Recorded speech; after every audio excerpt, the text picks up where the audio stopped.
लहानपणी पॅराशूटची बॉटल घेण्यापेक्षा सुट्ट खोबरेल तेल घेणं जास्त परवडायचं, कारण ते जास्त दिवस जायचं बरं का. कारण आम्ही गरिबी बघितली हो. आता तुम्ही सारखं म्हणता की तू तेल का पिती खोबरेल तेल, पण प्यावं लागतं या, चांगलं दिसण्यासाठी प्यावं लागतं या. आणि हे प्याल्यानंतर एक 10 मिनिटं तरी खुळखुळ खुळखुळ वाजवायला लागतंय बरं का. ते कसं चला तुम्हाला पण दाखवते.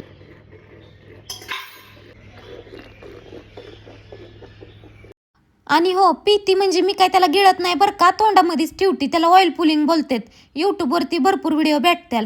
भाकरी बघा आपली कशी गोड झाली या. तुम्ही म्हणता की तुझ्या भाकरी लय भारी होत्या त्या. आपली भाकरी म्हणजे खालचा पदर खाली आणि वरचा पदर वर बरं का. पण भाकरी आपल्या की लय शिव्या खाव्या लागतात, त्यामुळं त्या नीटच कराव्या लागतात.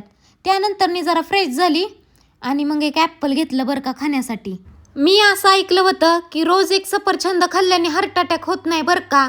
म्हणूनच रोज एक खाते या. उगाच आला बिला आणि पुचाकलू तर त्यापेक्षा रोज एक सफरचंद खाल्लेलं बरं आहे.